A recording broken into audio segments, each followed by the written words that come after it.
What's up, guys? It's Spud from LSME. What's up, Dimitry? Just watched your video on screwdrivers and stripping 3mm bolts.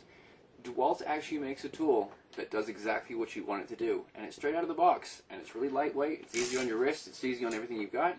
It will go from maximum torque that you cannot stop with your hands all the way down to minimum.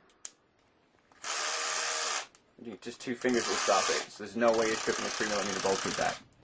The other advantage of this is it's also kinetic. So you pull the trigger, and you can go slow or faster depending on how much you actually turn it.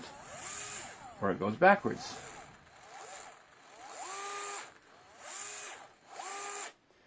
This bad boy is one of these. It's an 8-volt rechargeable lithium-ion battery, and has been an amazing tool in my toolbox for many, many years. So, hope this helps out, and have a